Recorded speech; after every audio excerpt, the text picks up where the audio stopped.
Majestic ice peaks pierced the skies, guarding in their silent stronghold ancient secrets and harsh trials for those who dared to challenge their cold. One fool hoped that he would be able to escape. Through clenched teeth, he tried with all his might to find out where the ancient relic was.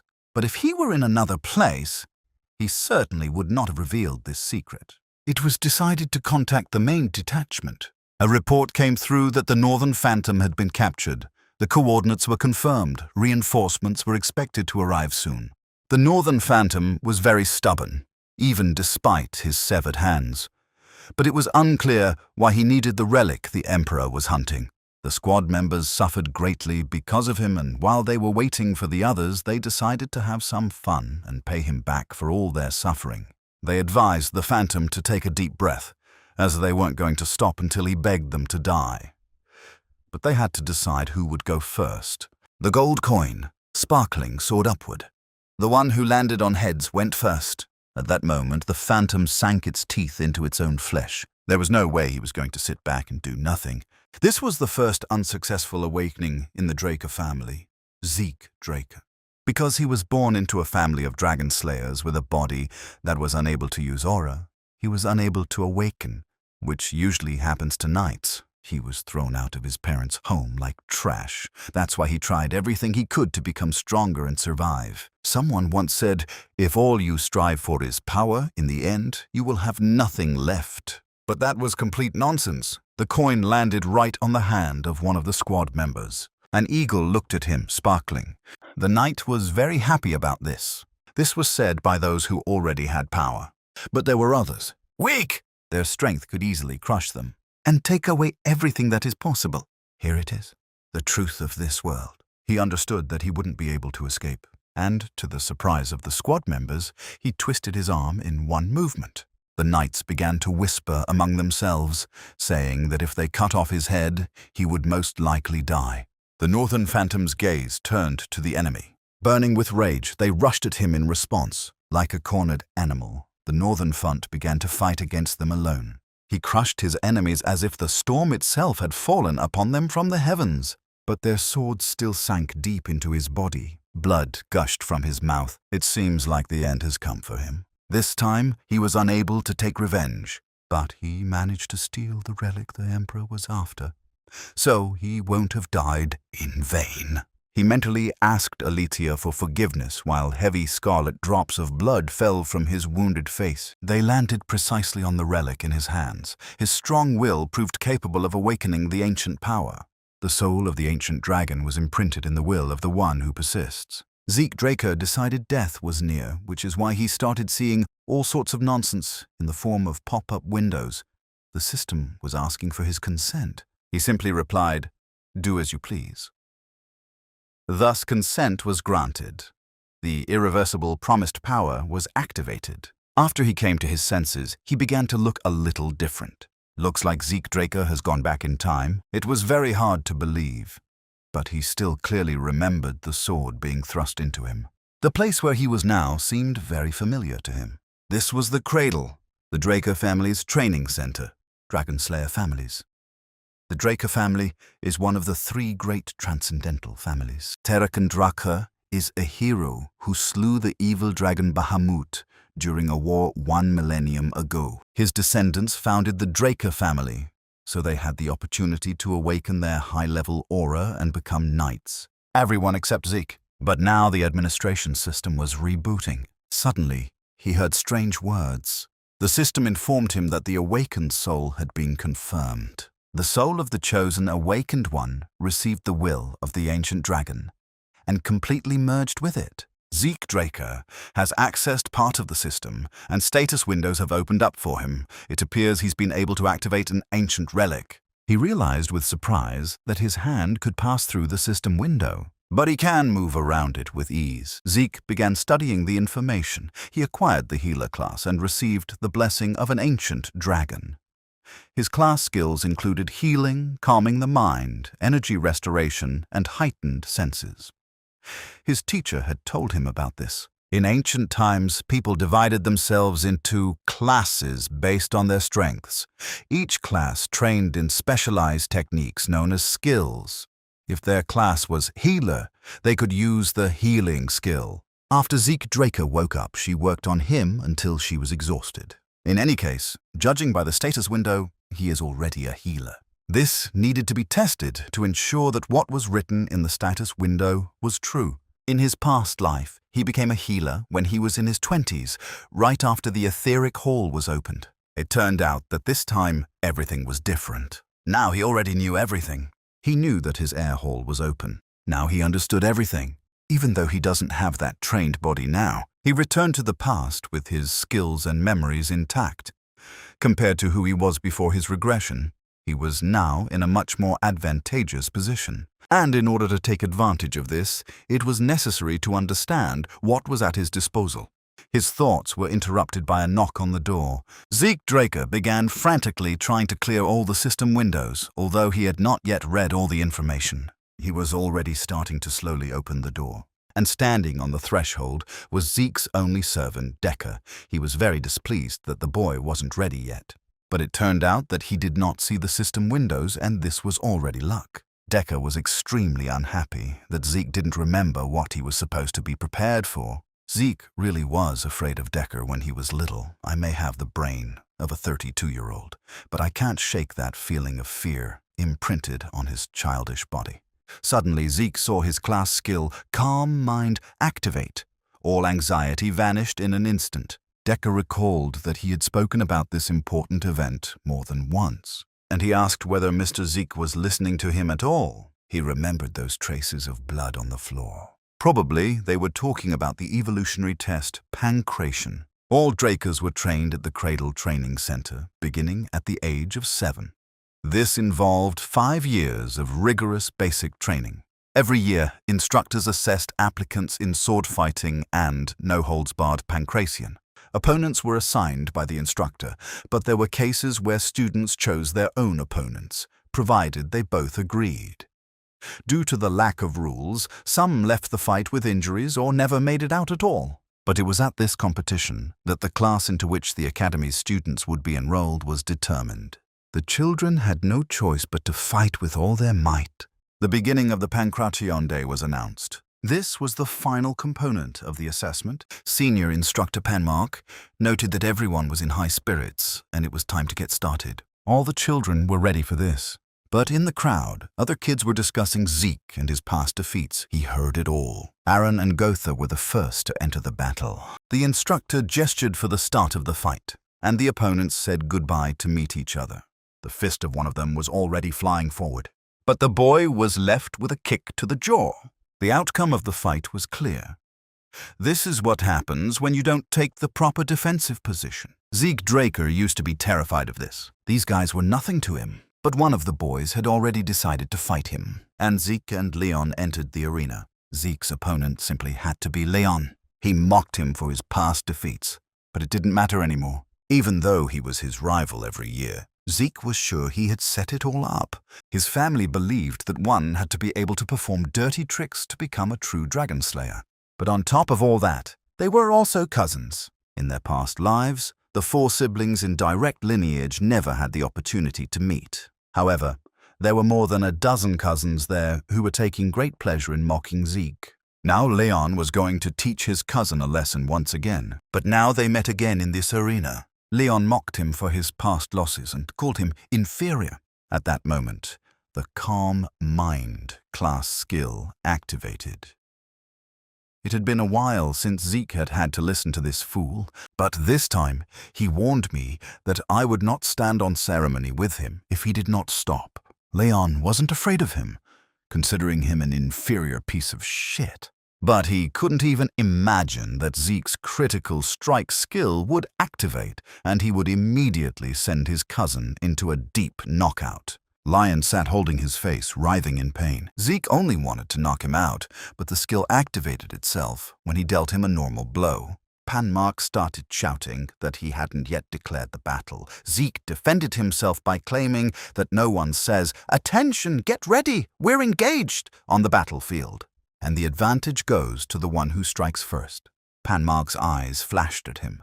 He felt a thirst for blood. Leon said he was fine. He asked the instructor to start the fight. Leon tried to gather his strength to get up and continue the fight. He dreamed of killing this inferior bastard, and Zik understood that he was too stupid to learn his lesson. The instructor gave the signal to begin the fight again. Zik went on the attack, and Leon took another punch to the jaw. He was only scared, but he didn't feel any pain from his opponent's fists. Leon realized that if he stayed alert, Zik wouldn't be a threat at all.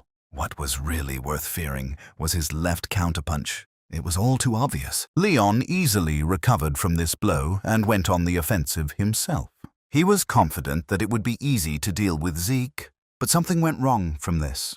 He didn't even immediately understand what had happened. The instructor also looked at Zik with bewilderment. He couldn't believe that this was the instinct of a 12-year-old teenager.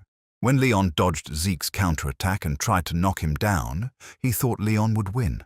However, Zik punched Leon in the chin and broke free from his grip. It was Leon that made him lose his guard, thinking he had him. But Zik was so calm, despite the failure of his counterattack.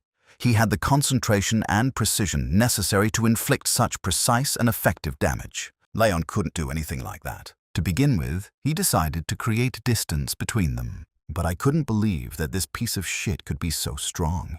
But this petty nothing exceeded his expectations. This time, Zik was able to control his power. He has activated his class skill heightened senses. Now he is already accustomed to controlling the airwaves, and everything went according to his script. He could have ended this fight. All this happened before the eyes of an astonished public. Then the skill, Precise Strike, was activated. It gave the ability to hit the enemy's weak points to deal critical damage. At that moment, Leon begged for mercy. But Zik had no intention of settling in. He continued to strike in front of the instructor. After all, the enemy should have learned a lesson from this. And remember this fight until the end of your days. Now Zek's head was a little clearer. The other guys looked at him and whispered. Now he waited for each of them one by one if they wanted to tell him something.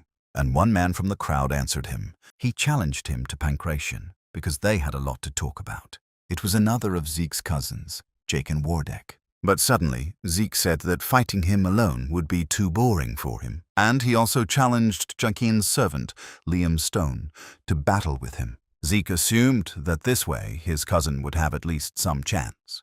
With these words, he greatly humiliated Jaken.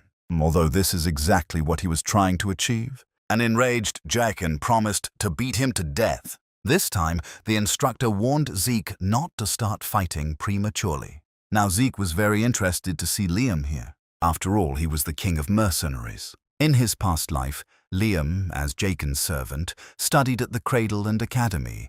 But because he was a distant relative, he was left without an education. He begged to be admitted to the highest academy of learning, Valtalla. But eventually, Liam joined the knightly order of a small state called Baranon, and once Baranon fell, he became a mercenary. But in troubled times, people are drawn to the strong. After a long time as a mercenary, he became a Red Knight and founded his own guild, the Stone Mercenaries. He united the largest mercenary groups under his command, which is why he was nicknamed the King of Mercenaries. When the Empire hired Stone's mercenaries, Liam joined the Continental Warriors, and Zik, along with the Northerners, faced Liam on the battlefield. But now everything could have turned out differently. His memories were stopped by the instructor's signal to begin the fight. But everything didn't go as Zik wanted. They did not attack him at the same time. Jaken didn't play along, calling it all cheap tricks, and he decided to kick him. Well, suddenly a pain pierced him. Jaken was unable to inflict any damage on the enemy. Zik just smiled and advised his cousin to look before he hit. Much of Jaken's response was further pain. Taking advantage of this moment, Zik shouted at him not to get distracted and to go on the attack. His fist was already flying towards its victim. Jaken shielded himself from him with his hands. But Zik could clearly see how scared he was. After all, he couldn't even predict his actions. That's why he suggested that they attack together. The blow caused blood to gush from Jaken's mouth. After all, he was nothing special on his own. Discouraged by such an expression, he immediately began to call Liam for help. And he gave the order to his servant to kill Zik Draker. Liam reached into his pants pocket and pulled out some protective bandages and began wrapping them around his arm. He was 12 years old, just like the others. But the most unpleasant thing about fighting him was his insane scope.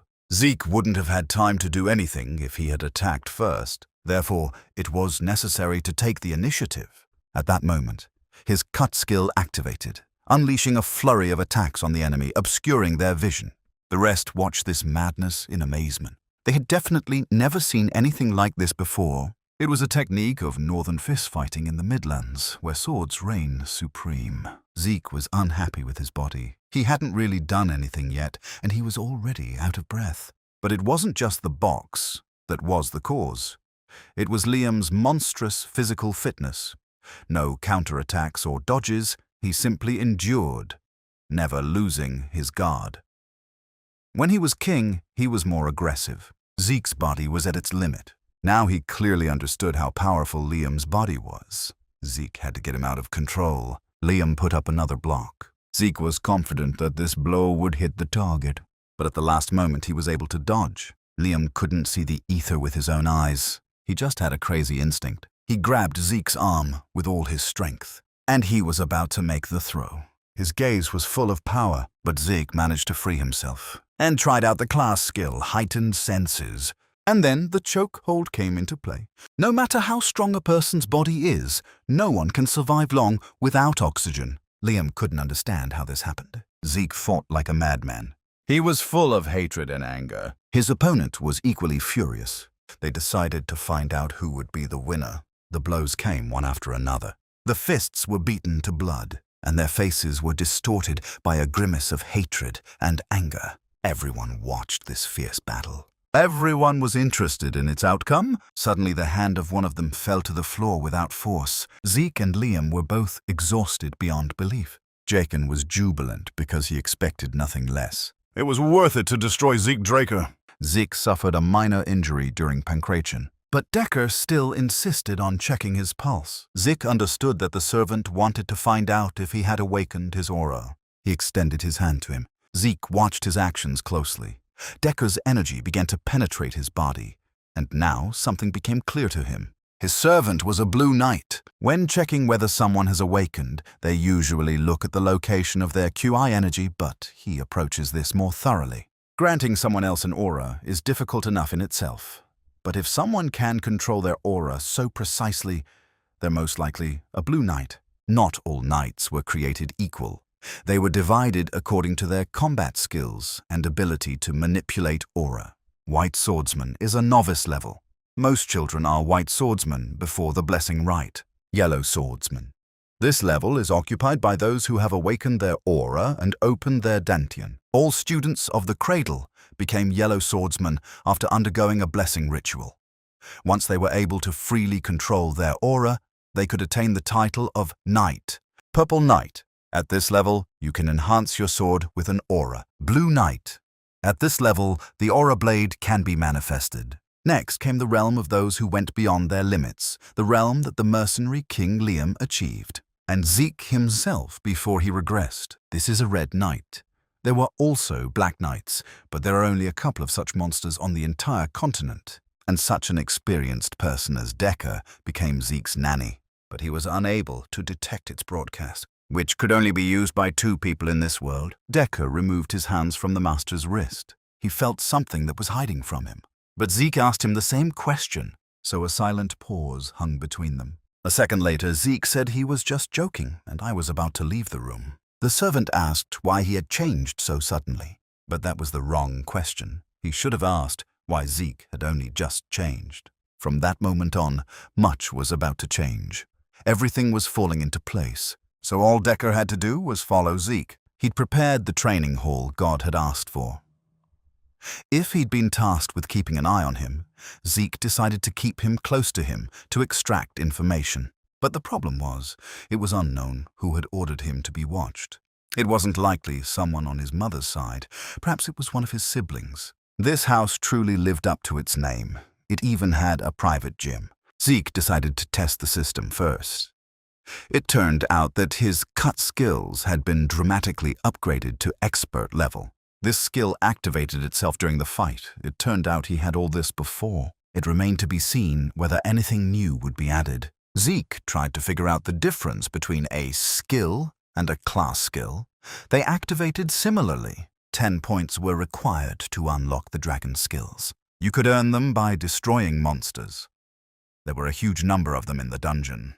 But to get there, you had to become a purple knight. Now Zik was more interested in why he regressed into the past and what this system was. This skill and class told him that he must be connected to that ancient relic, but he had little information. For now, he has decided to train until he becomes stronger, and it didn't matter what kind of training it would be. After all, he is Draker. There were two known powers in the world: the aura of knights and the mana of mages. Knights strengthen their aura in dungeons. Mages control their mana using circles. These two forces were at opposite ends of the spectrum, so if one was awakened, the other could not be awakened. However, unfortunately for Zik, he was unable to awaken either the Dantian or the circle. His family expelled him, and while wandering, he met a master. He imparted a wealth of knowledge, but the most useful thing Zik learned was healing and the etheric chamber. Thanks to the etheric chamber developed by the master, he was able to control the energy of nature. The ether. The master and he were the only users of the ether in the world. Zik had only been training for 2 hours, but he looked like he was about to faint. He activated his class skill for healing and energy restoration. Healing is a very rare skill that he didn't even know existed until he met a master. If he used it in front of people, they would treat him like he was crazy. That's why Zik couldn't use it during the fight with Liam. He had to hurry to get better as soon as he returned to his room. Now that he felt better, he could continue training. The sunset was turning crimson. It was time for dinner.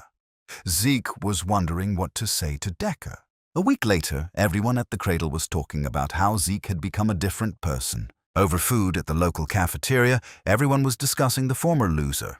There were even rumors that he used black magic. Many hoped that he would be able to subdue the stronger guys. There was plenty of food at dinner.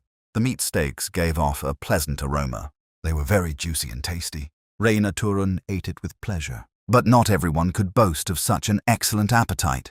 Oven Siemens also decided to have some food and advised Draken to do the same, since he needed energy for the sword fight. But he was angry that they were pushing him to this point. And when Ares said that it was his inferiority complex speaking, he could not contain such an insult. He jumped up from the table, and the piece of meat fell with a thud onto the floor. Raina Turun looked at him with displeasure. He caught sidelong glances from the others. Many were interested in what he was going to do now. Zik Draker filled him with a wild hatred. This pancration had been brutal, but quite impressive. However, when it came to swords, he was sure it would be a pitiful spectacle. After all, Zik didn't even really know how to use a sword. The guys joked that he was so weak that a special light sword was needed for him. Jaka was sure that he was just lucky to beat him. But Rain wasn't so sure about that. Jaka became even more enraged. If they really thought that way, then they had no right to be knights of House Draker. Sword dueling. Unlike pancration, real swords are used here, and this is the cause of most incidents in the cradle. Moreover, it is here that the difference in students' skills is most evident, and a month after the current ones. The final exams began with the blessing ceremony, during which the Drakers awaken their aura. It's time for Zik to rise to the top. He walked with a slight smile on his face. There were chuckles behind him about his choice of a ridiculously large sword. He looked calmly at his opponent. It was Raina Turun. The instructor was already waiting for them. Raina Turun, her eyes full of anger, said that she chose Zik as her opponent. That sounded pretty good, and he happily agreed. Zik lifted the claymore with ease. Raina could see it with his own eyes. In front of him was definitely the Zik he knew before. He could feel his aura. But Raina Turun couldn't let himself be intimidated before the fight even began. He reassured himself that everything would work out for him. Zik was also confident he could handle it. But a fight with the Lightning Knight is quite a tense affair. Raina Turun was known as the Lightning Knight. She was one of the knights who made a name for herself during the Continental Wars. She was also noted as one of the greatest Drakers of the next generation, as she awakened her aura even before she underwent the blessing ritual. She awakened her energy several years ago, but initially didn't use it.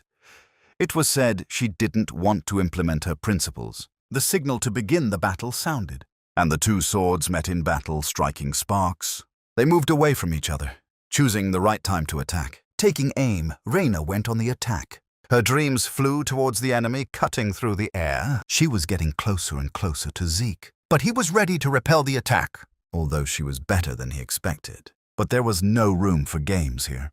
The audience screamed for Reyna to finish him off. They thought Zik was an idiot. He didn't see Reyna playing with him. Zik held up well. She felt the tears. Reyna tried to seize the moment, but Zik's sword blocked her attacks, as if anticipating her actions, and immediately after, another gap opened up. It was like a training fight, which was intended for his training. Their swords clashed once again in an attack, but Reyna was thrown back again. She was already dripping with sweat. Now Zik saw how the Lightning Knight fought when he was in the cradle. She fought fairly. That's what you'd expect from someone who values their principles. And then Zik decided to help her get out of her shell. He took a very low stance. Reyna understood that he wanted to close the distance in one go. His speed shouldn't be underestimated. She didn't even have time to say his name.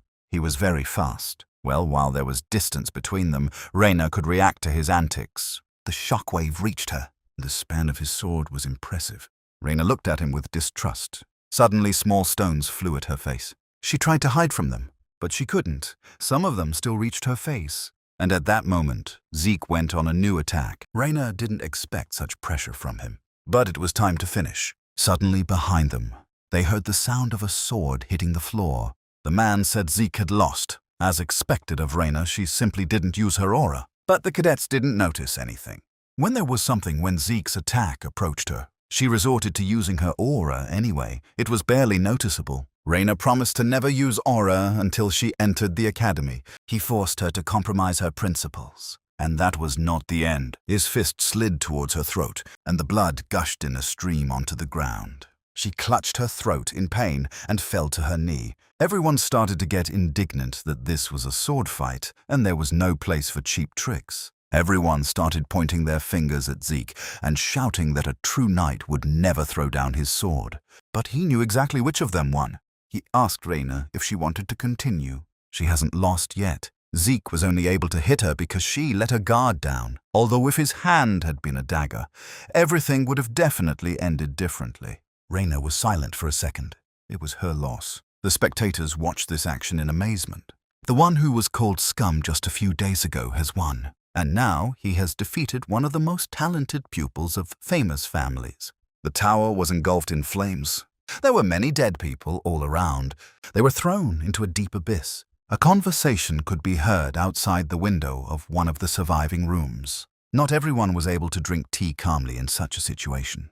Rumors have already reached here that Zik defeated Reyna, but this man was always so serious. The next full moon was to be the day of the blessing ceremony. It seemed that now was the perfect time to pay a visit. This piqued Abel's curiosity. He was very interested to know what kind of awakening their youngest would go through. Although Zik's victory sent the entire cradle into shock, he simply returned to the training center and resumed training. A month later, on the day of the blessing ceremony, he truly did not understand how he managed to become a Red Knight with such and such a body in his past life. In the status window, he saw that as soon as the skill level increased, it would reach the expert level. He even managed to improve his level of mastery of swift steps, which he acquired during the duel. Out of the corner of his ear, Zik heard Decker approaching. Here he reminded them that they needed to leave in 2 hours. The appointed time came and the crew departed from the castle.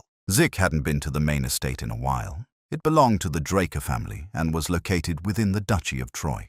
Although the family's main residence was located in the heart of the continent, the blessing ceremony must be held in the main estate, where the legend of the Dragon Slayers originated. Here they arrived at the appointed place. Zik discovered the family's main estate, the Dragon's Lair. Everyone was given the command, "Attention!" Zik had never realized this before. All the spectators this show were famous people who are often written about in the news bulletin. Perhaps his family sent someone to observe him. But whatever their intentions, they will still see that he is unable to awaken. He was sure that after this they would simply ignore him. Well, suddenly Zik saw a man who was very unpleasant to him, although everyone was glad to see him. But he had his own reasons for coming here. After all, his beloved younger brother was here.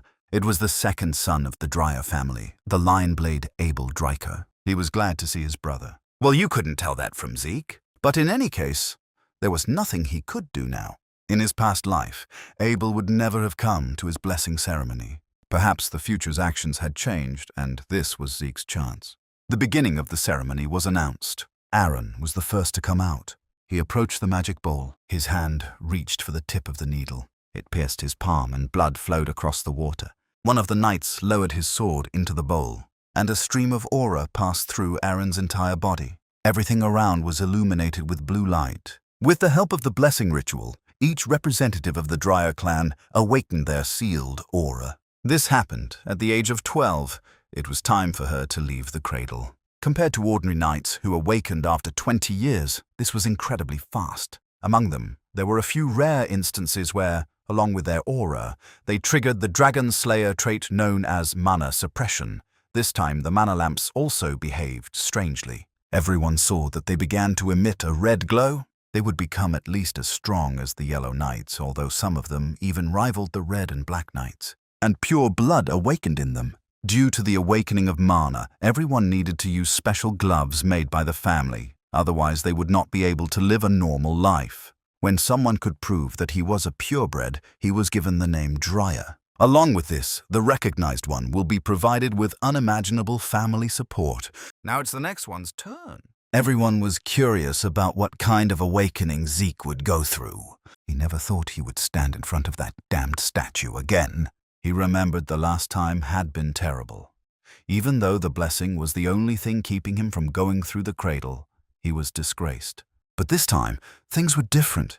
He could not only heal, but also manipulate the ether. On top of all this, he didn't give up. He stood up for himself with his own will. So he asked the statue to take care of him this time. He put his hand into the water, and he began to wait for the result. The statue shook slightly.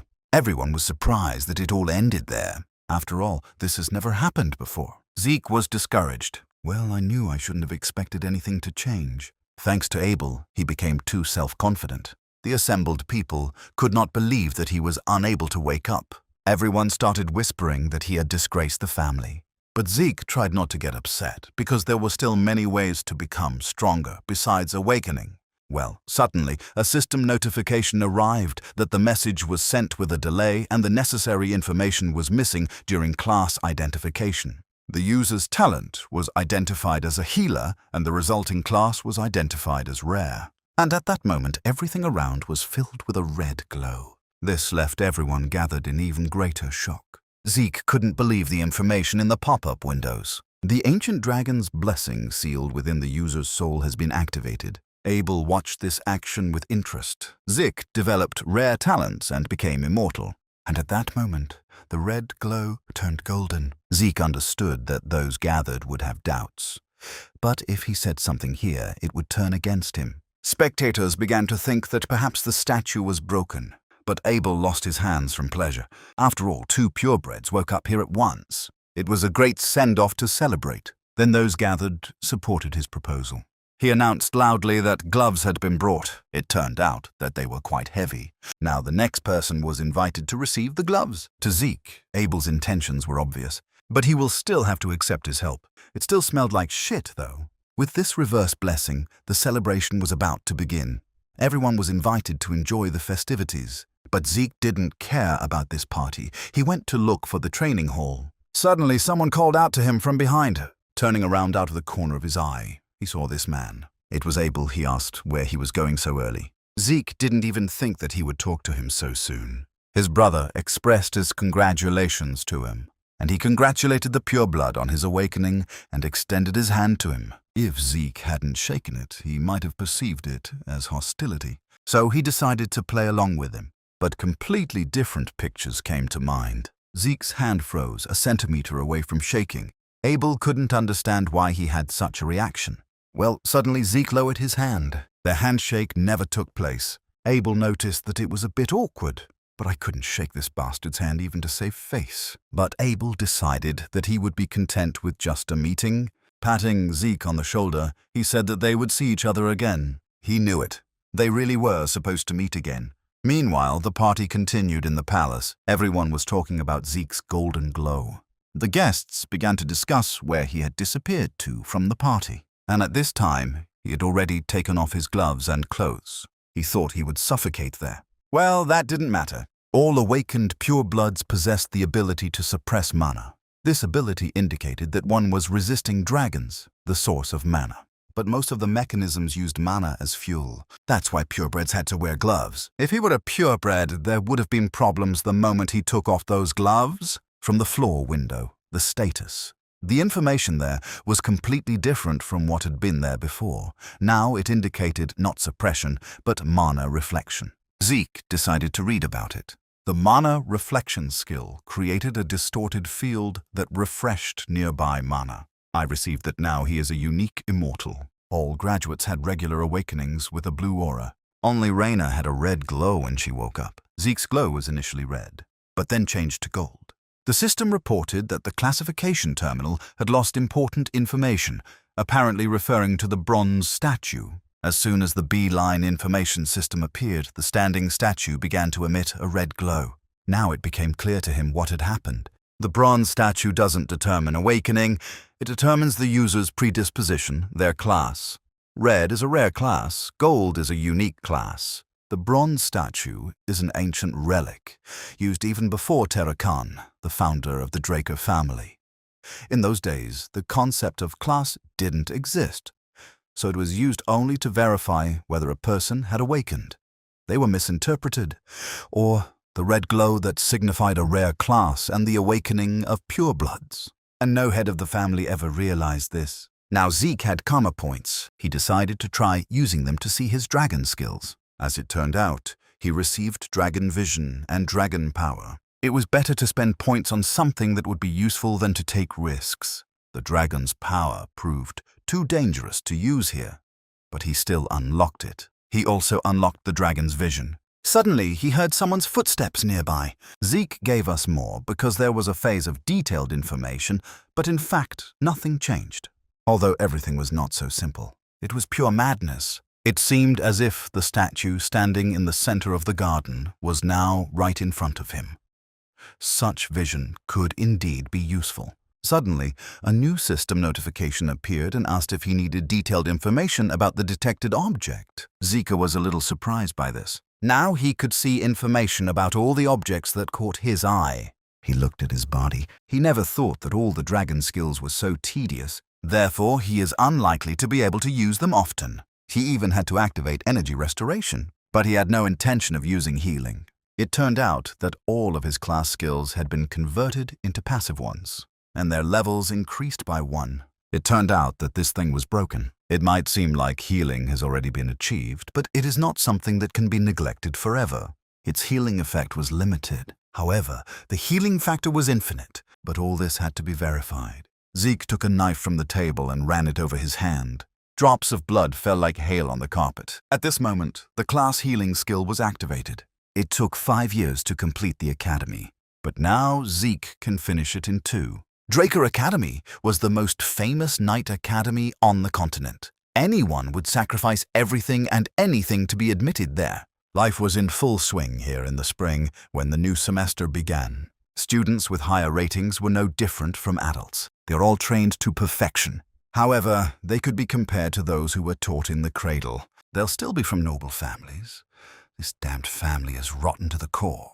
Among the many different families supporting the transcendental Dreyer family, 3 families exerted the greatest influence. They were called the Great Families. Turun is an example of strength. The Simmons are models of wisdom.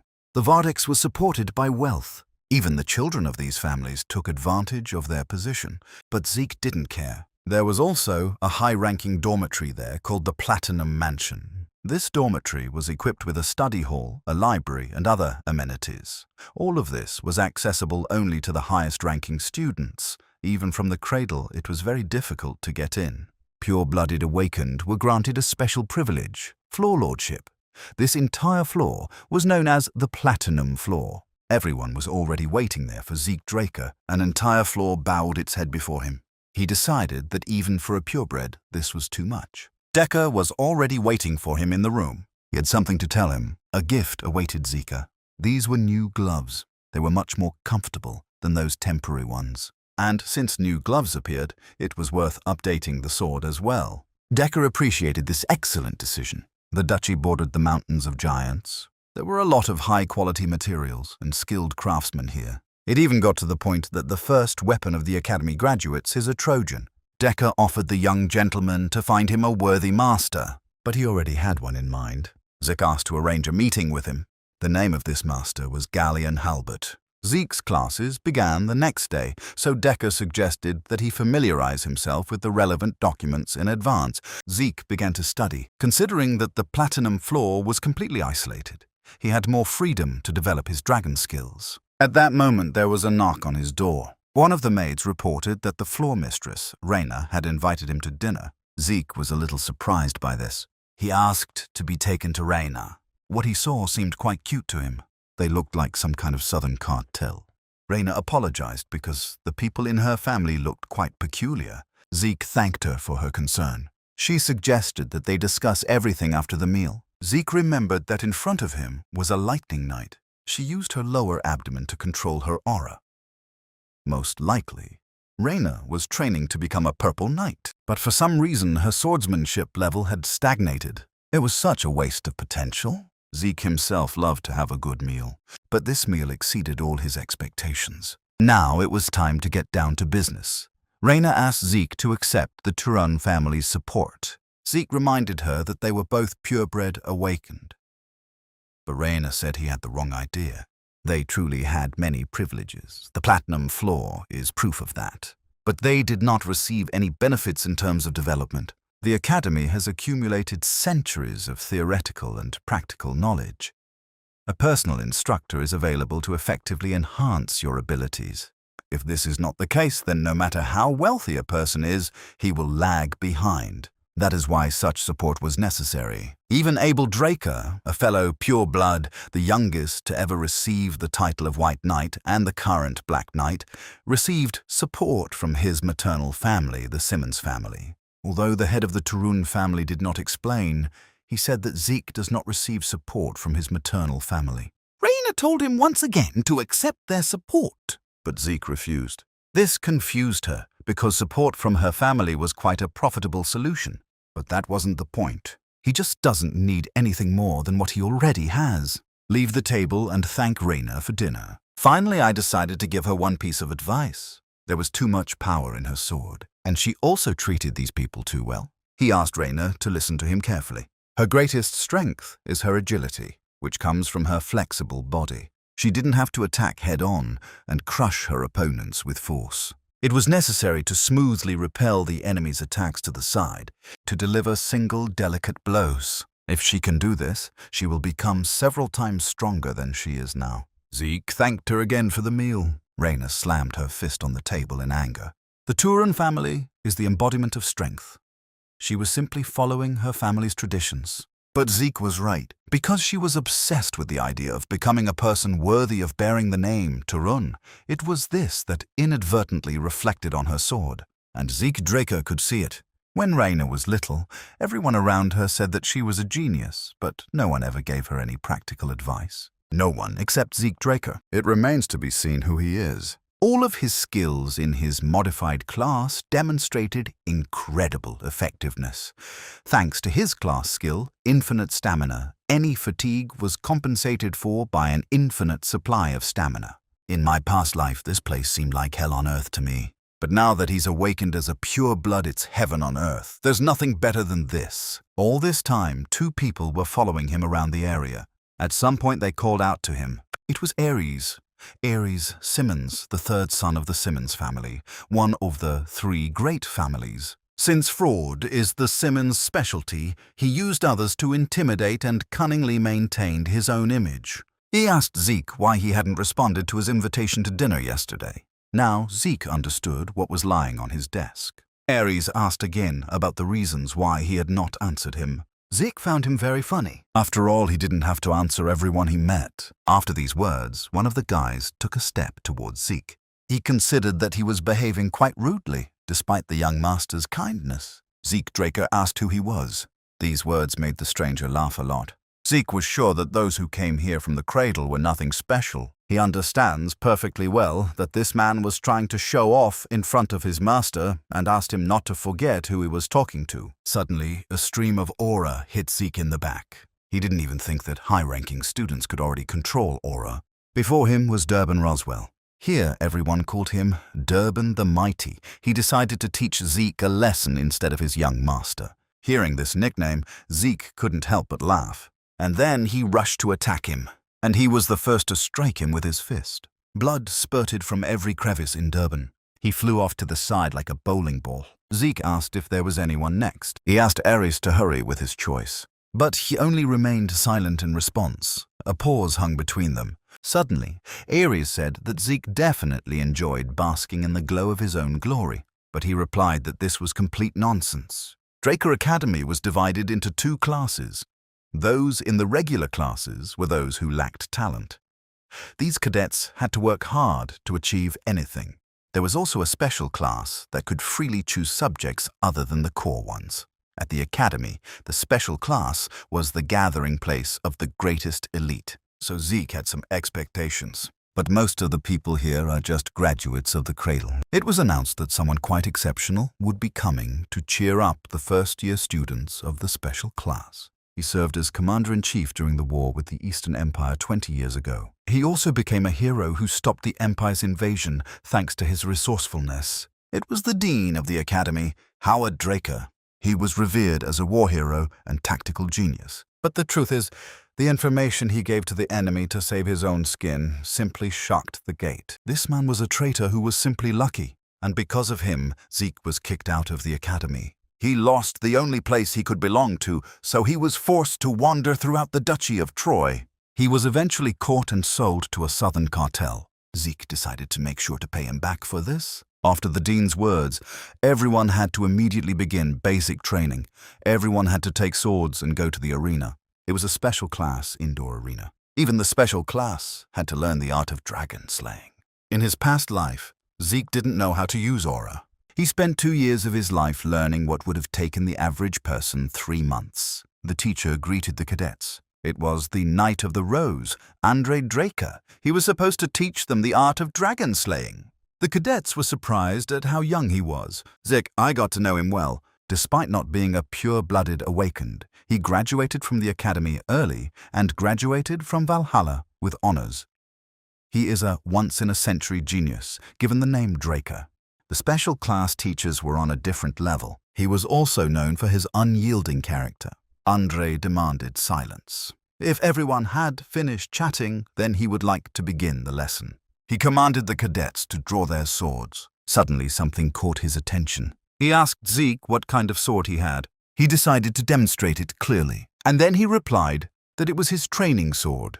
Andre would immediately tell him to go to the arena. He reminded that the sword is chosen according to the capabilities of the body. Zik knew this would happen, so he deliberately pulled out his sword to show off. And then he replied that he was able to defeat the instructor with this sword. After all, it will be easier and faster if he clearly demonstrates all his skills. At this moment, the activation skill, Indomitable Mental Defense, was activated.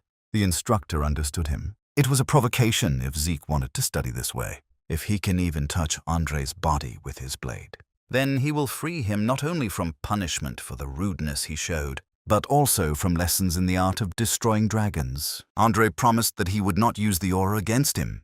Zik could easily defeat him, knowing all his weaknesses. Considering Abel was being watched, drawing attention to himself was quite dangerous. So he decided to just hit him and lose. Zik's sword swung forward. He made a powerful swing, and now the blade was almost at Andre's neck. But he was able to deflect the blow. But everything was as expected from the Blue Knight. It was immediately clear that it would be easy. Zik continues his attempts to touch the instructor. The official representative of the Knights, Andre, was on a completely different level. So everyone then watched as Zik couldn't touch him for half an hour. It was quite exhausting. Andre couldn't understand what kind of endurance this boy had. He suppressed his aura, but he already felt that he could lose to this cadet. The existence of purebloods was unfair, and Zik knew his weaknesses in the form of poor endurance, and the fact that he was suppressing his own mana didn't help. The Draker's aura cultivation method was renowned for its peculiarity. The aura was activated during training, daily tasks, meals, and even sleep. This state became an integral part of life, like breathing. It turned out that Andre practically stopped breathing. His unconventional swordsmanship further reduced his stamina. Well, losing like that didn't seem quite right. Apparently, there was nothing that could be done. Zik had to force him to use his aura. After all, it was useless to launch attacks that could be easily dealt with. Something had to be done that would make him use his aura unconsciously. For example, create some kind of extreme situation, and his actions were not long in coming. Zik soared up like a ninja. Having landed, he ran towards Andre, and he couldn't believe his eyes. Zik started using the skill Swift Steps, and then he activated the critical strike tax. At that moment, Andre wondered where the cadet had learned about the rapid steps. Out of the corner of his eye, he noticed movement behind him. He saw the enemy's blade flying towards him, and at that moment, he involuntarily used aura. This was the art of dragon slaying. This was the first part called a piece of sky.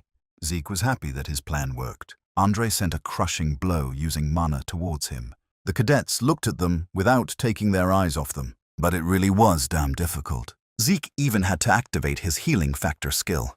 It was all over. Now it was time to pass out. Andre put his sword back into its sheath. He turned around silently, and when leaving, she said that this cadet may no longer attend classes. At the same time, I asked if there were any other cadets who wanted to receive an exemption.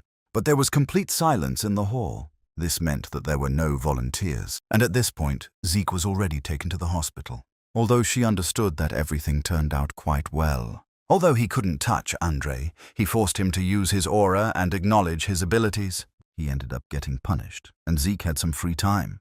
He was the winner. Andre's last attack was the most basic technique in the art of dragon slaying, but this technique was used by the Blue Knight and his power was simply incredible. Well, be that as it may, Zik could still defeat the Blue Knight, given his limitless stamina and healing ability. But this was not enough to live freely. Therefore, Zik absolutely had to acquire unstoppable power, one that will not allow anyone to subjugate him.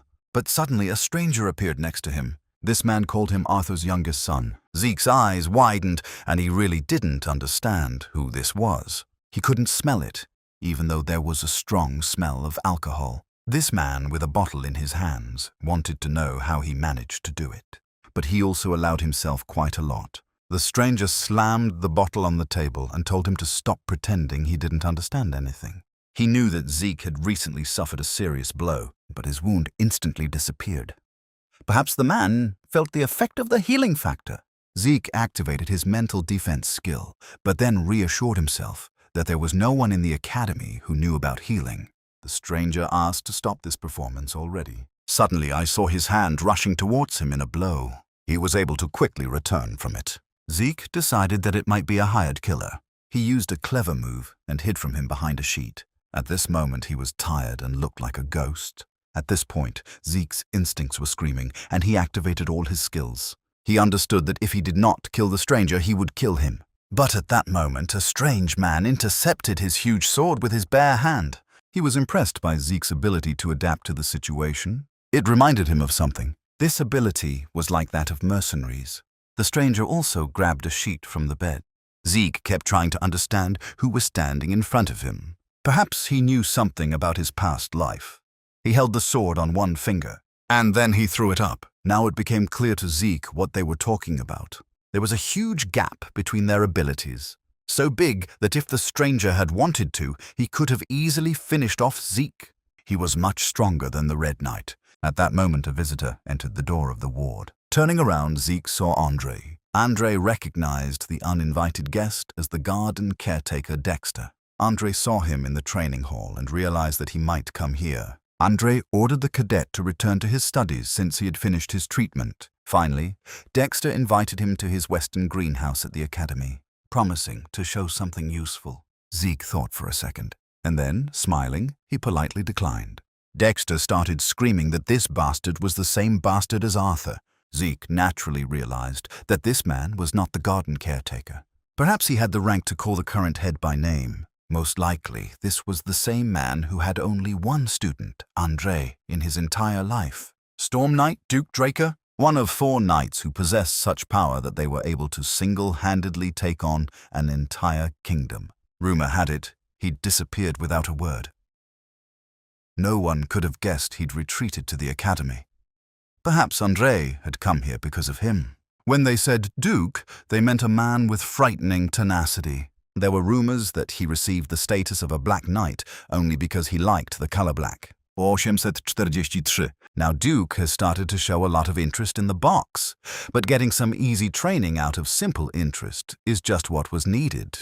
If he was going to learn anything, he had to learn his secret trick. Zik had to turn that curiosity into tenacity. At this time, classes were in progress at the academy. Professor of Magic Theory at Fenon Academy was giving a lecture, but his students were sleeping at that time. But suddenly a response came from the audience. It was Zik. He asked for a repeat of the law of energy transfer mentioned earlier. At that very moment, he became a favorite student. No one in this academy had ever asked the professor any questions. When all the cadets were dreaming of leaving the lecture to rest, he kept saying that this was no ordinary professor in front of them. When Zik was about to leave, the professor called out to him. He asked what happened. The professor invited him to come to his laboratory at any time and ask any questions that interested him. Zik was right. This was no ordinary mage, a graduate of the Magical University of Delphoa, the birthplace of magic. He happily accepted the offer. There was nothing wrong with getting close to a mage. Mages who were good at mathematics were usually flexible thinkers. They made much better colleagues than stiff knights. Now there is one question left to be answered. Will this professor be useful? On one of the benches, Zik saw that same gardener. As it turned out, he had been waiting for him all this time. He asked why the cadet did not come to the greenhouse. Zik Draker understood perfectly well that Zik knew why he was calling him there, but he continued to pretend that he was not interested. This started to piss Duke off. He suggested that he take a break from his main lessons, but that was not at all what he wanted to tell him. Zik realized too late what he wanted to do, and he hit me on the back. Zik decided that he got it because waiting a week was too hard for Duke. So he woke up in the western greenhouse. Next to him was that same strange gardener. Zik asked if he kidnapped him, and Duke confirmed it. This little one really interested him. Since he didn't even hide anything, he was apparently very impatient. Zik activated his quick steps and decided to run away from him, but Duke managed to get ahead of him. Zik quickly turned around and decided to run in the other direction. Well, here the gardener's hand became an obstacle. He still didn't take him seriously. Zik decided to find out what exactly interested him in him. Duke was interested in how his internal wounds instantly healed. Smiling, he said that if he was so interested, he should make him answer. Duke thought for a moment, and the next moment he disappeared. Zik couldn't believe his eyes. He looked around trying to figure out where he had gone. He didn't even notice how the sword was approaching him at great speed. The sharper sword stopped a centimeter from his head. Zik pushed the sword away from himself, and then he quickly grabbed its handle. He stepped forward and asked Duke what he was doing. And he offered Zik a bet. If he can even touch the gardener, he will grant him one wish. And if he refuses, then he will have to tell everything that he is hiding. Zik agreed to the bet. Duke still couldn't figure out who this guy was in front of him. 3 hours had already passed. He had more than just good stamina. The matter was completely different. His stamina and wounds were restored instantly. This boy was not easy. Zik has activated his healing factor and infinite stamina. He could have held out like this all day and still not won. The dragon's power turned out to be quite dangerous for Zik, so he had not used it before. Opposite the Black Knight, this was the very thing. He was a worthy opponent. It was necessary to continue. Now Duke really liked the look on Zik's face. This is exactly how it should have been. Zik was ready for any blow. He activated his rapid steps, but Duke expected more from him. He repeated the same technique, despite the fact that he was fast. Compared to André or the girl from Tarun, he was nobody. But Zik's malice exceeded his stubbornness. Maybe I should have used a little aura. Zik activated the dragon's power. Duke didn't immediately understand what had happened. Zik made him invisible. Well, it will be difficult for him to find Duke. He didn't even notice that the guy was already behind him. The dragon's vision came to his aid. Zek's blade was already rushing towards the enemy. At that moment, Duke noticed him, and at that moment only a trace remained of him. Apparently, this was Duke's secret move. Now it became clear why he is called the Knight of the Storm. He shouted to Zik, "Come on!" But he didn't even understand what was going on. He struck him sharply and suggested that it be considered a draw. Blood spurted from Zek's mouth. The sword spun high in the air. Due to overuse of skills, his fatigue has exceeded the permissible limit, and the system forcibly turned off his consciousness. Zik woke up in his room. He decided that Duke had brought him here. Zik was glad that he almost won. All this he expected from the Black Knight. He tried to lower his guard by repeating the same attack over and over again. Then he began to use the dragon's power and dragon's vision. Zik wanted to strike, but alas, it was not enough. That skill Duke used at the end was definitely his secret move. Zik was glad he was able to see it despite everything. Duke used mindless, incredibly fast movements, all thanks to his extremely well-trained body. It must have been this secret technique that allowed Andre, who had weak stamina, to rise to the level of a Red Knight, although it was a bit of a shame that he had missed the opportunity to learn this secret technique. The dragon's power exerted such enormous pressure that it made even the Black Knight hesitate. Suddenly a system notification popped up, offering to read the message. As it turned out, Sekka's soul divorced thanks to the strength of will shown. The next feature could be activated using karma points. Now he had access to a lot of interesting equipment. Zik decided to activate it. Now it was necessary to choose the desired item. He could activate skills simply by thinking about them. Placing items should have worked the same way. Zik kept everything that was there, but suddenly the claymore disappeared, although Zik took up 2 of the 28 cells available in the inventory. Indeed, in order to extract an object, you had to think about it. It was even better than regular subspatial storage. Of course, this artifact was expensive, but finding something suitable to store it wasn't easy. Sig could also increase inventory space by using karma points, but this function was performed only by an administrator and of low rank. If the value of these points was high, then Zik will probably need to change his plans. At that moment, Decker entered the room. He brought a message for the master. It was a letter from Dexter the gardener. It was impossible to call it a complete failure. Duke offered him to fight. For this, he could come whenever he wanted. Apparently, that was exactly what he meant by a draw. It turned out that there was still a chance to find out about his secret technique. Decker had one more thing to tell him. He found the blacksmith they had talked about before, but there was a problem seeing him. After all, the blacksmith had refused to meet with Zik. There was one more detail. He was no longer involved in making weapons. Zik still went to the blacksmith himself. This workshop had a very grand name, Papnir's Breath. Zik looked to see if anyone was there. Graham's shining sword is a masterpiece crafted by Galleon. He said it was payment for saving his life.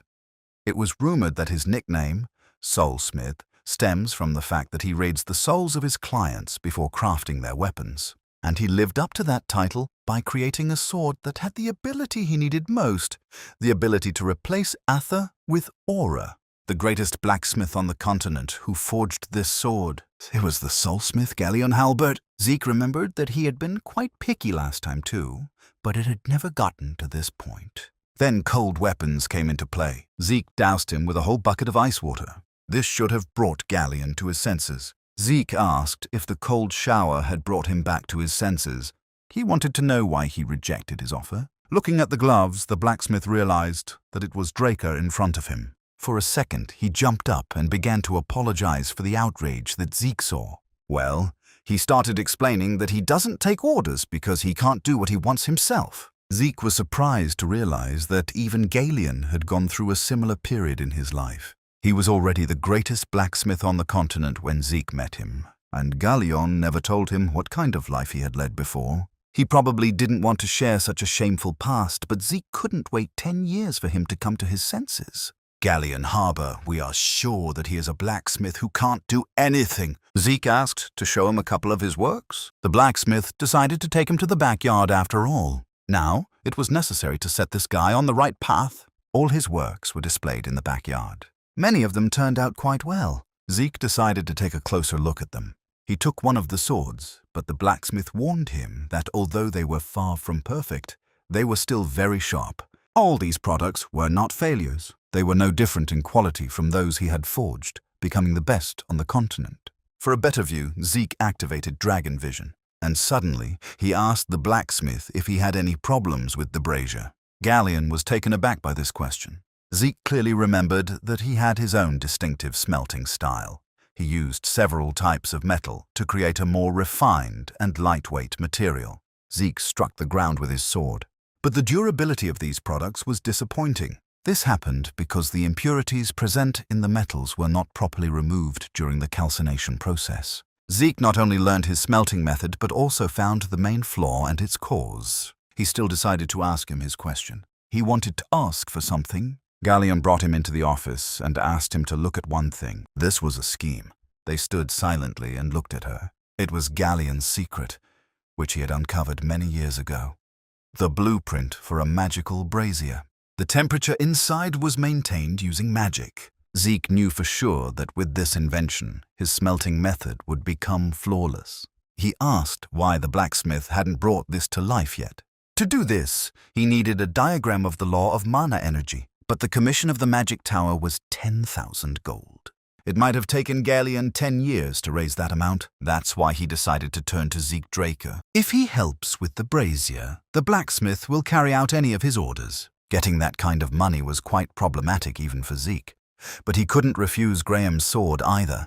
I just came up with an idea. After all, the whole problem was only in the law of mana energy. Zik agreed and took the drawing with him. I decided to find out from a magician I know. Finally, he advised the blacksmith to stop drinking. But he was already in tears and snot, thanking his savior. Zik promised to contact him as soon as he found out something. He headed to the Draker Academy's investigative wing. Along the way, he pondered why the magic tower's prices were so high. Fanon's specialty is developing the laws of mana energy. This was his research work. She found it somewhere nearby, somewhere in this alley, but a surprise awaited him there. One of the cadets begged for mercy, and with him was Leon Conrad. The boy, in tears, begged him to forgive him for daring to touch him. He slammed him face down on the ground and called him Zik, and as a reward, he promised to let him have the land that he had soiled. The unfortunate man thanked Sir Leon on his knees. Zik couldn't pass by such a sight.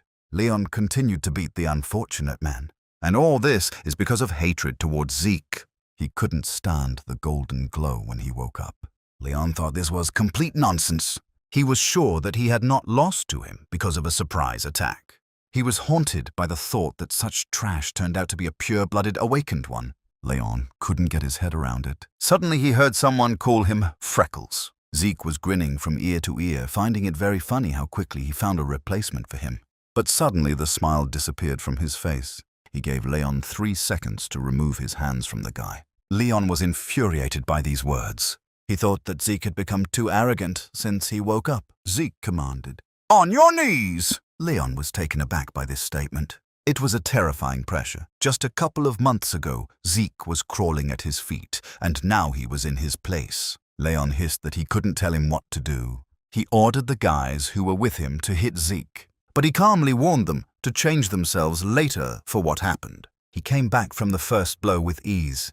The attackers did not expect that he would be able to do this. The next moment, Zik used a move on him, and he instantly found himself on the ground with a broken face. Even the following attackers suffered the same fate. Zik threw them around like dolls. They flew off to the side one after another, and Zik destroyed them again and again. And he himself did not miss a single blow. Leon could only watch this fiasco.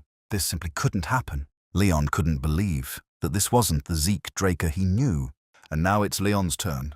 He grabbed his sword and started shouting that if Zik came near him, he would cut him into pieces. He drew his sword outside the arena, and Zik reminded him what it means. Leon tried to stop him, but he had already declared that he would take all necessary measures against him. This fight was supposed to end with the death of one of them. Liam Stone was named as a witness. Now it was time to continue. Zik was very determined. Falling to his knees, Leon sat in his own puddle and begged for Zik to be left alive. He begged to be let go. Zik didn't put his sword away. He remembered that guy and how he'd begged Leon. Zik couldn't forgive that stupid bastard, and he swung his sword. He decided to take Leon's ear as payment. He grabbed his head and streams of blood flowed down his arm, and Zik warned him as he left. If it was still there the next time they met, he'd lose his head. Zik grabbed Leon by the hair. We threw him face down into the ground with all our might. When Zik was about to leave, someone called out to him, "It was that guy." He asked why Zik helped him, and he replied that he hadn't thought about it. After all, he didn't help him. He helped himself. Perhaps it was the galleon that had this effect on him. He almost said it out loud. Finally, Zik got to the Academy's research lab. Professor of accounting that what was depicted in the diagram can be created. First of all, it was necessary to listen to everything. The problem was in the core, responsible for the output power. The core was the heart of this machine. It might be small, but it was incredibly powerful. The professor had never encountered anything like this before.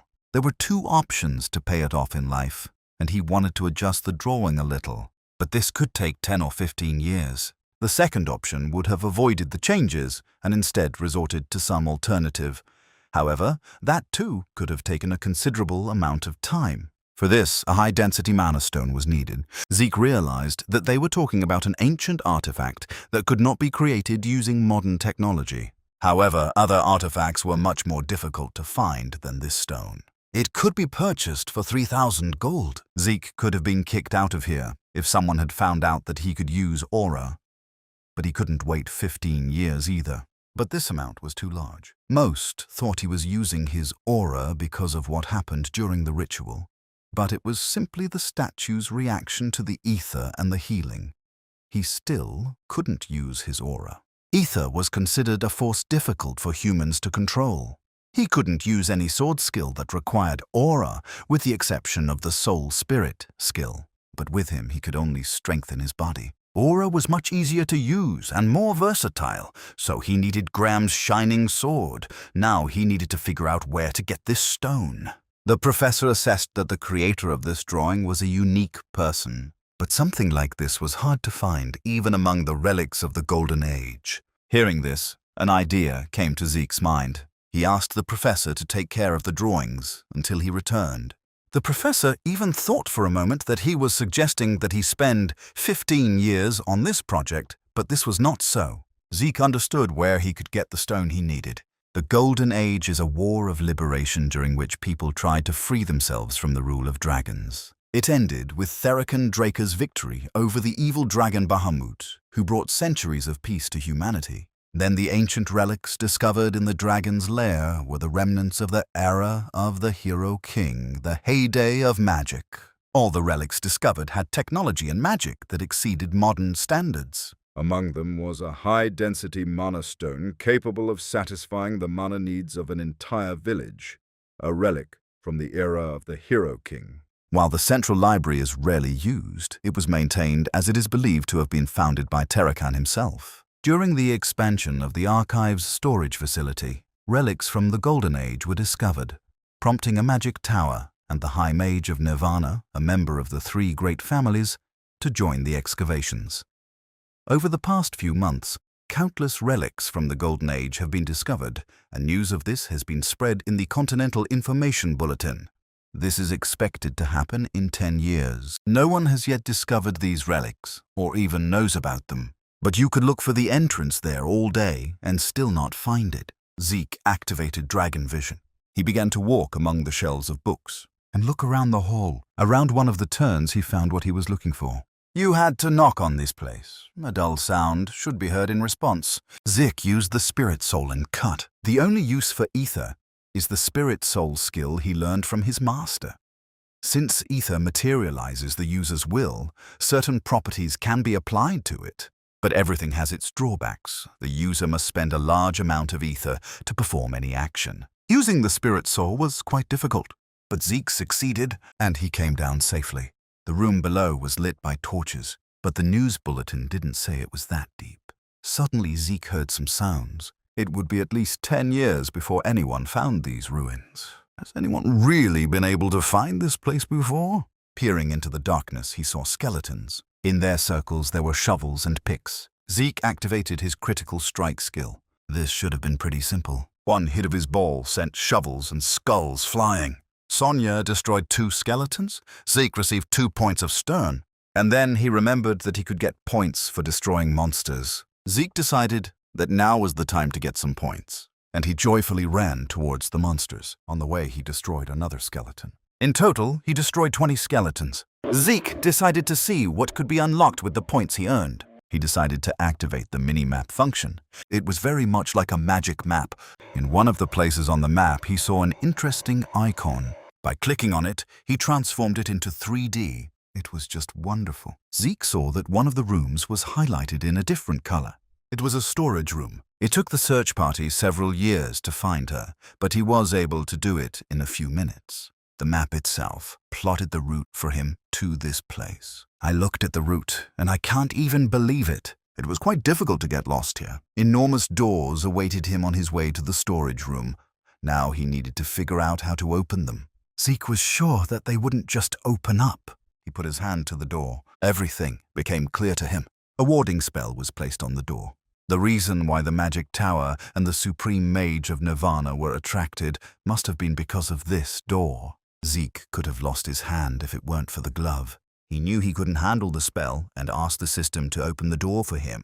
The system failed to activate the automatic device and suggested activating the manual one. It turned out that the system was reacting to Zik's words. He could talk to the system. Then Zik decided to ask why she made him regress. But the system could not answer this question. She also couldn't answer who made it. It turns out that she didn't answer a single important question.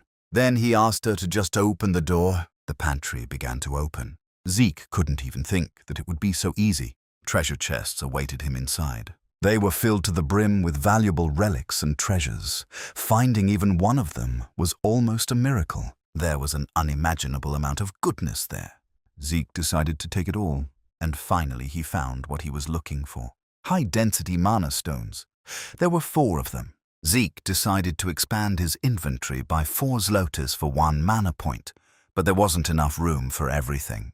He may have to come back here until he finishes school. That was enough for today. Suddenly he heard some strange movements. Energy began to spread throughout the pantry.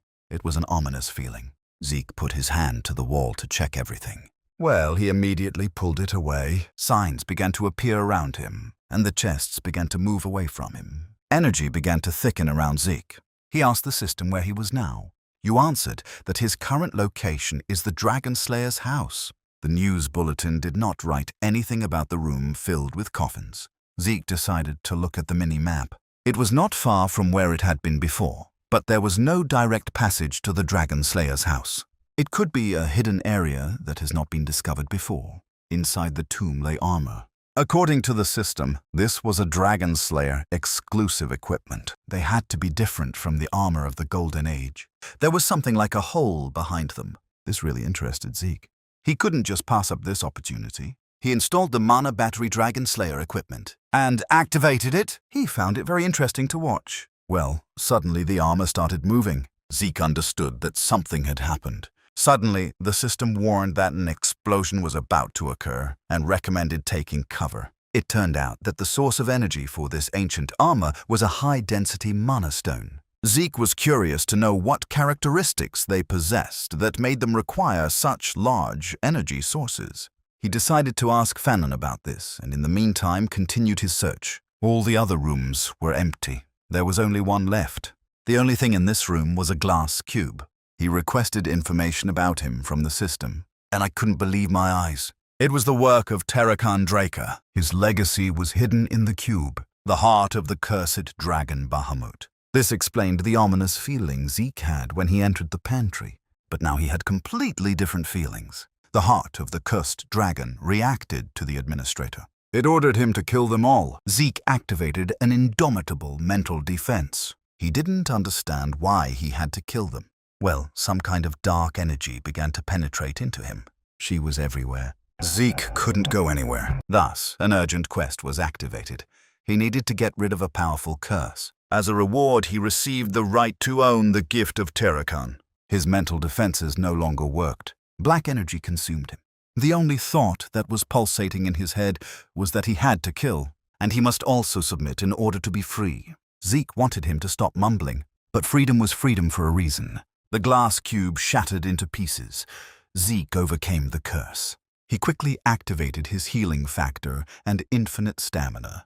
The system reported that he began to absorb the heart from the cursed dragon. It flew up and headed towards him. Something unusual was about to happen now. A pure and dense source of mana penetrated into him, but he didn't have any circles to receive mana. Without a place to store all this mana, it could destroy his body. He needed to do something urgently. Zik activated the spirit soul in the seal. With the help of ether, he wanted to open Manu, and then seal it in the etheric hole, and he succeeded. A second later, there was an explosion. A large crater formed in the place where the cube stood. Mana penetrated every cell of his body. He already thought that he couldn't cope. It seems like everything turned out well. He survived. Zik went to inspect the craters. The heart was no longer there. Apparently, this mana really belonged to Bahamut. Well, suddenly he noticed something interesting. In the reflection, she saw some kind of sign on herself. Perhaps this was because he sealed mana, but the system notification reported that he had absorbed the cursed dragon into his heart. New pop-ups revealed that his mother had transformed his body into a divine one. A power he couldn't control was also discovered, and as the heir, he had the right to open the secure library of Terrakan. He didn't understand it all yet and decided to read about it later. Well, suddenly one thing interested him. He decided to read the new information. It seems that his ancestor was of a generous disposition. A second dying gift was available to him. Zik was taken aback when he saw him. He later returned to the Platinum Mansion. He put all the treasures away in the cabinet. That should have been enough for now. Now he had access to the dragon skill, but he didn't have enough experience to cast the spell. All the descriptions he read didn't help him much. The system also showed him a window connected to Terrakan himself. To open the protected library, it was necessary to update the information. Well, for this you had to go to a certain place. This was Valhalla, the most prestigious educational institution for training knights. Outsiders, other than administrators, were prohibited from entering this area. Even Zik might have had trouble getting in there since he had no intention of joining them. Well, since there was something connected with the dying gift, perhaps it was worth changing my plans. Looks like he'll have to continue being part of this damn family. Zik now has access to the entry-level quest book. It was somewhat similar to the Adventurers Guild quests. Training for low-level administrators began. Zik found himself inside the system. He tried to figure out what this place was. Zik decided that he had been teleported again. This time it was different. It felt like the place was different from the last time. Suddenly he felt movement behind him. Huge orcs with clubs were moving towards him. It was a training quest. You had to defeat monsters within a certain time limit. As a reward, he received stern points. Perhaps the system was trying to create a situation in which he could take advantage. It would be nice if this had happened in a past life, too. Zik activated Swift Steps and Slash. He was able to deal with the monsters with ease. The claymore felt as light as a feather. Perhaps this was the result of the divine body. So the training quest is complete. And Zik returned to his usual place. It may have been an illusion, but everything that happened seemed incredibly real. As a reward, he received 40 points and access to the store. Now he had access to a wide variety of goods. Here you could buy rare relics, the purchase of which cost a fortune. It was also possible to sell goods here. This could only be done with rare relics. But he didn't really like the price and decided that he was unlikely to use it. Today was a very long day for Zik. The next morning, he returned to the professor's investigation center. He couldn't believe that he had managed to find a high-density mana stone in just one day. Now everything was ready. Well, what was even more incredible was that Zik was able to get his hands on this relic. It even seemed to him that the professor didn't trust him very much. Every time high-density mana stones were found on the continent, they were recorded using various ancient texts and titled. By checking the registration number, you can find out where and when the stone was found and its current owner. But the stone that was in the professor's hands was not registered anywhere. It's all because Zik found him first. He was talented enough to rot in this place. It was time to launch the device. The mana stone began to emit energy. The oven started working at full capacity. The blacksmith couldn't believe his luck. Everything worked exactly as he expected. The professor and Zik were also glad that everything worked out for them. The blacksmith was very happy that he was able to see the finished magical braziers in his life, but Zik reminded him that this was part of the deal. He reminded them of their agreements, and he asked him to turn one thing into a sword. It was a real dragon's fang. He had never seen fangs of this size before. This was Terrakan's second dying gift. Zik couldn't even explain where he got such a thing. Suddenly, the blacksmith burst into tears. Zik helped him with the magic brazier and entrusted him with the creation of a weapon from a dragon's fang. He promised to exceed all his expectations. Galleon Halbert promised to create a blade for him even at the cost of his own life. He would naturally do this because Zik saved his life. Images from his past life surfaced in his head. This blacksmith hasn't changed at all. Zik was curious about what kind of sword he was creating this time. He was already burning with impatience. All the students were gathered in the courtyard. But there was a good reason for this. The head came today. One of the instructors announced his arrival. The command was given for everyone to get ready. The carriage stopped exactly in front of the entrance. The knights approached to open the carriage. The door opened, and a grey head appeared from there. The rector was glad to see him. Everyone welcomed Chief Draker. The clock showed exactly noon. He walked leisurely along the path, and then he raised his huge, strong hand, and he put it on the rector's shoulder, saying that he had worked hard. It was the head of the third transcendental family of dragon slayers, the Drakers, Arthur Drakers. It was very sunny outside, and the rector wanted to invite the head of the department to go for a walk. But before he could finish speaking, the head stopped him. He walked up to the edge of the stairs so that everyone could see him, and he raised his hands to the sky. Arthur addressed all the young dragon slayers. They were the hope and the future of Draker. He wished the young people to train long and hard. After all, their development was Draker's development. All the cadets bowed their heads before him. Now Arthur Draker was ready to take a walk. Zik Draker greeted the leader of the knights and the keeper of the dragon slayer's name with all due respect. He was very pleased with him because no one else greeted him like that. Arthur heard that Zik loves tea, so he prepared something tasty for him. It turns out he was even told about the food that Zik liked.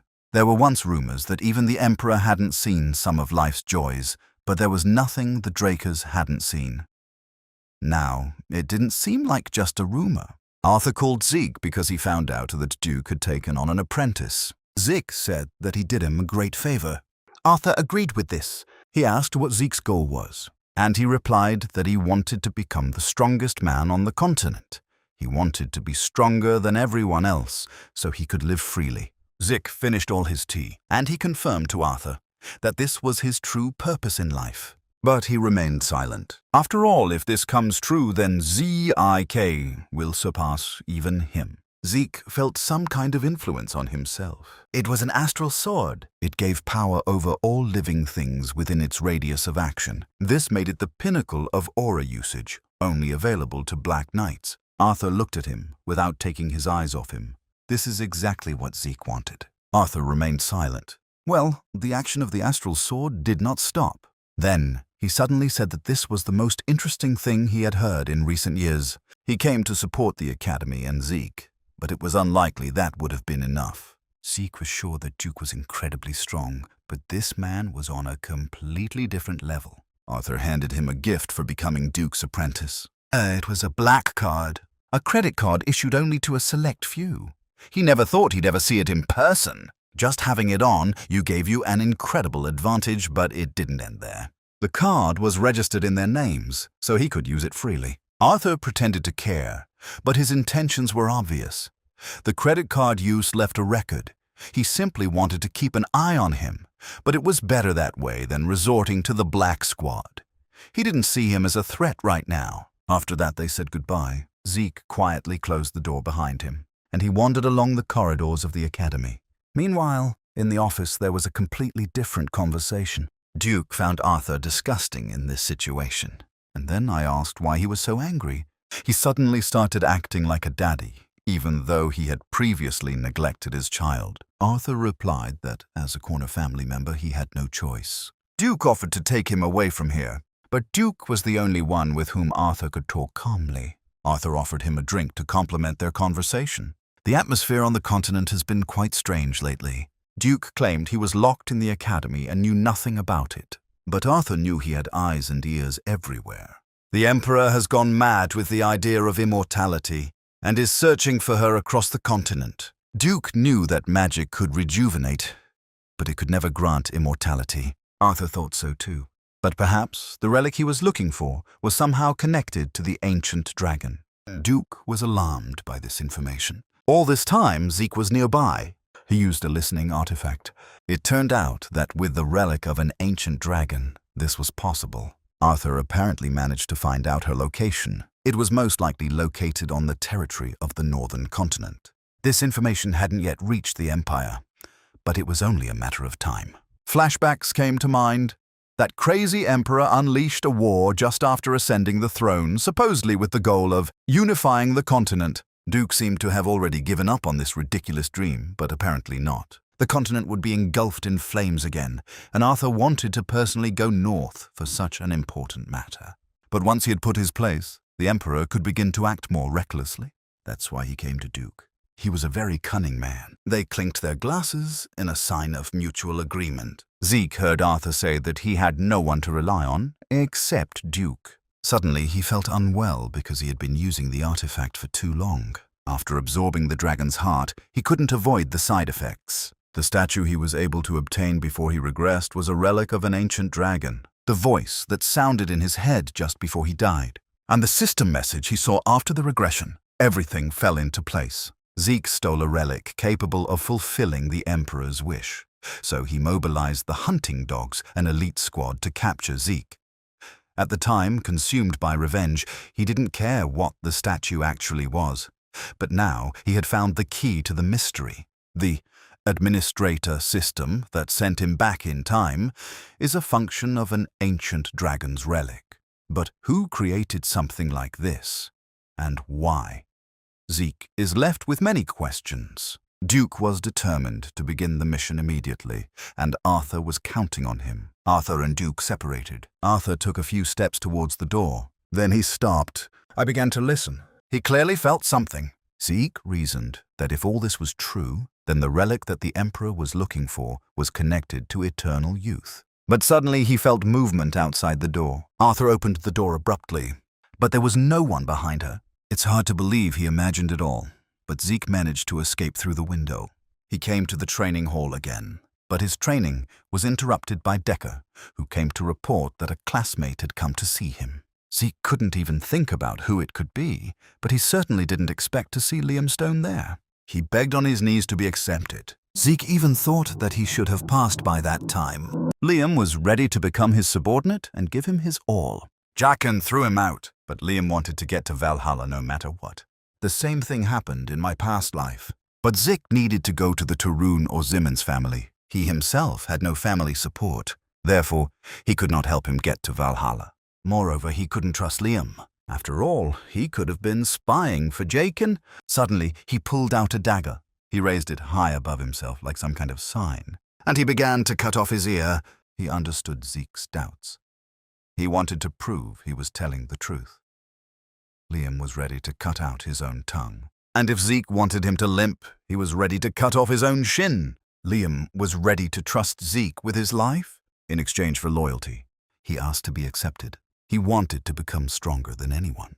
That's why he asked the master to teach him. Zik didn't know what to answer him. Liam continued to beg him. Zik set a condition. Liam had to endure at least one movement during the attack. Then he will accept it. In response, Liam thanked him. Zik asked if he had fully recovered before coming here. He thought that it was quite easy to withstand one movement during the attack since he also used Draker's aura, although it was hard to think that they were actually the same age. It was very difficult for Liam. He even had difficulty breathing. Zik went on a new attack. Liam tried his best to fend her off. Their swords sparked again in the fight. One of the swords rose up. It fell down and sank into the ground far from its owner. Zik asked if this was all Liam Stone could do. He felt very sorry. Zik respected his determination. But it would have been better for him to give up Valhalla. Apparently, Jaqen really did abandon him. If he had not been his servant, such a distant relative would not even have been able to enter the cradle.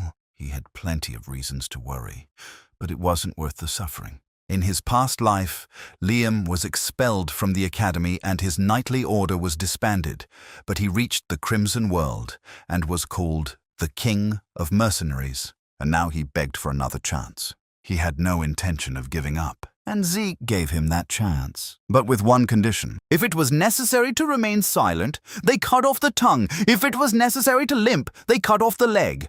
Then Liam had to cut off his right hand. He didn't expect this. Zik asked if his hand was really that valuable. It meant no longer being a swordsman. No one in their right mind would agree to that. Liam started talking about how he still needed to train a lot. Then Zik told him to leave. Liam silently began to rise. Zik didn't understand why he was so desperate. If he doesn't get to Valhalla, he can reach the Crimson World. Suddenly, he pulled his sword out of the ground and swung it over his right hand. Zik rushed to stop this madman, but he was very serious. Zik managed to strike his sword. The blade split in two and flew off in the other direction. Liam didn't even immediately understand what had happened. Zik grabbed him by the chest.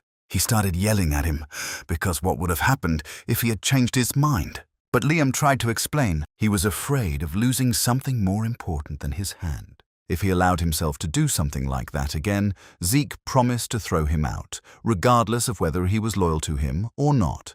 For Liam, these words meant only one thing. He was accepted. Zik asked him to go faster so that no one would see that his subordinate had one ear. The two of them came to a local cafe. Liam kept touching his ear. Zik gave him permission to use it. After all, he decided to invest in it. Now, over a cup of tea, he wanted to ask Liam what the matter was. He wanted to hear what was more important to him than life. It clearly wasn't his right hand. Then Liam replied that it was Mom. A couple of days after Jaqen abandoned him, he received news that his mother had come down with a fever. But fortunately, the fever quickly subsided. Her whole body was covered in red spots that resembled roses, and she was getting weaker every day. The village doctors didn't even know what kind of disease it was. Much has become clear now. Valhalla students and their families possess the best medical knowledge on the continent. Zik took out his writing materials. He began to write down the symptoms. Periodic fever and rose-shaped spots all over the body. These were the symptoms of the red bloom that would sweep across the central continent in 5 years. High risk of infection and high mortality, the disease claimed many lives until a groundbreaking cure was developed that ended the epidemic. Zik handed Liam a recipe for a medicine for his mother. It was easy to prepare, so even a village doctor could handle it. Liam thanked him and asked how he was able to recognize an illness that even doctors could not. The brilliant alchemist brothers, Al and Jeff, have developed cures to save the shattered central continent. Hungry for money, the Alchemists' Guild exploited desperate individuals to make a deliberate profit. When the brothers discovered this, they published the recipe and spread it so widely that even a mercenary like Zik knew about it. But now he replied that he simply recognized an alchemist. Now that Liam had the cure, he no longer had any need to go to Valhalla or remain a subordinate. But he suddenly jumped up from the table. He had already dedicated his life to Zik. His hand hit the floor with a loud thud. He swore to serve Zik faithfully until the end of his days. Tom was very pleased to have mercenaries at the king's command and to hear his oath of allegiance. The bright sun rose from behind the mountains and illuminated everything around. At that moment, there was a visitor in the director's office. It was Cadet Oven. He came with a proposal. He wanted the difficulty to be increased this semester. The rector did not immediately understand why this was necessary. But the cadet explained this by saying that the current first-year students were very capable, as they were all members of influential families and even pure-blooded awakened. If this year's exam is as easy as last year's, they won't be able to prove themselves. The rector promised to think about this proposal. Ares left the office and closed the door behind him. The rector thought for a moment. After all, blood doesn't lie. They thought alike. Future threats had to be taken into account and nip it in the bud. The day of the dungeon exploration exam has arrived. This was a unique test in which students were divided into pairs and had to complete a dungeon within a set time limit. The dungeon's difficulty was determined randomly for each pair and had significant significance. Liam was a little nervous about this test. Too much excitement led to mistakes, and too little to arrogance. But moderate excitement prevented everything. Next were Zik and Liam. But suddenly they were stopped. Another door was prepared for them. It was a little weird. Zik thought about it. The instructor hurried them to come in. Zik agreed, and they headed towards the entrance. Each dungeon varied in difficulty, but there wasn't much danger. The main thing was to get there within the allotted time. Each team was given a timer that started upon entering the dungeon. Everyone had 96 hours. Basic combat skills were also part of the assessment. Bringing back heads and defeated monsters earned bonus points. Well, the main thing was to get out on time, otherwise the exam was considered failed. Zik and Liam set up camp and cooked dinner. Liam decided to get some rest. 16 hours have passed since entering the dungeon. Before the exam, Zik hadn't slept for 3 days, practicing. That means he hadn't slept for about 90 hours. Infinite endurance saved only from physical fatigue, but not from mental fatigue. In a dungeon, you never know what will happen, so it was necessary to minimize the risks. The stretched bells behaved calmly. Zik decided to switch when Liam woke up. Suddenly, a snow-covered bell appeared before his eyes. He saw himself. The frosty wind drove the snow everywhere. The red flag was fluttering. The snow-covered walls of the tower were visible. And a bloody hand in the snow. He saw his sister killed again. Zik woke up in a cold sweat. He didn't even notice how he fell asleep. I had that terrible dream again. But now he could clearly hear the bell. Yes, it was their bells ringing. Zik hurried to put out the fire. He quickly woke Liam. The enemies were nearby and he needed to quickly look around. Using dragon vision after 4 days without sleep was too risky. Better to let my eyes adjust to the darkness. Suddenly, Zik smelled something. It was the smell of sulfur. There was a creature that smelled grey and hunted in packs. The third most dangerous monster. Hellhound! In her past life, Rena had brought back orc heads. But Zik never expected hellhounds. But something was wrong here. Even the leader of the pack weighed no more than a couple of 100 kilograms. One vibration was like a couple of tons. Perhaps it was a mutant. Due to such vibration, Zik couldn't hold on and fell. Liam had already come to his aid. Zik drew a line on the ground. Liam asked if he was okay. Zik guessed that this was the work of Simmons. He guessed that they were up to something. Clava the hound, a glorious toy, dangled in a huge hand. They decided to kill him. Zik and Liam saw a huge troll in front of them. This was the most dangerous monster, easily dealing with hellhounds or orcs.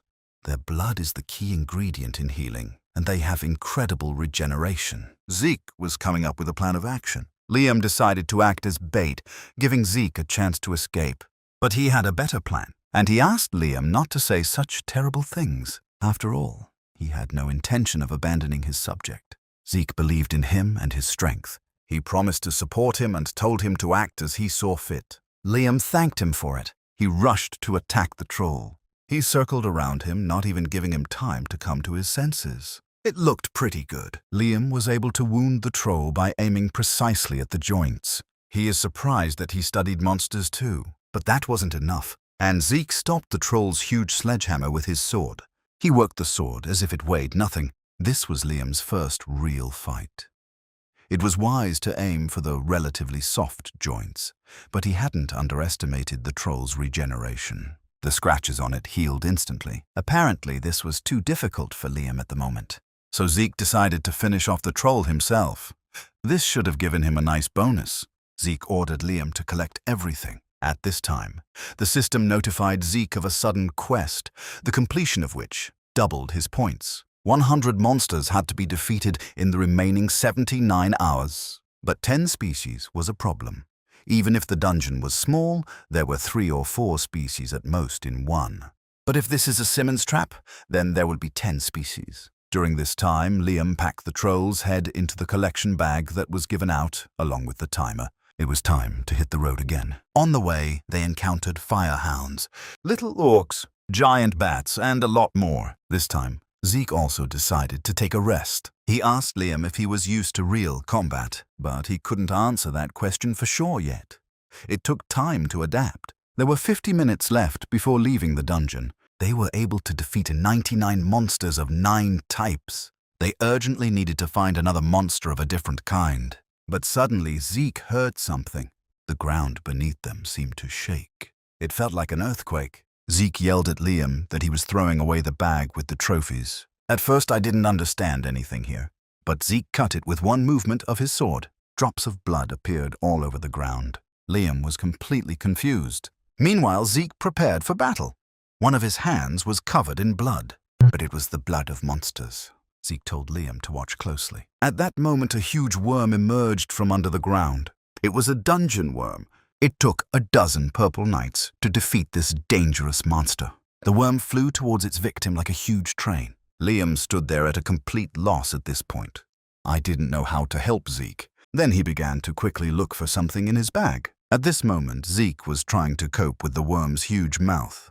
He hit him. Even the Blue Knights would avoid meeting a dungeon worm in a place like this. The worm could burrow and move underground, and if the battle dragged on, the person could be buried alive. The worm jumped out of the ground again. Zik was ready to strike him again. A purple liquid squirted out of the worm's mouth.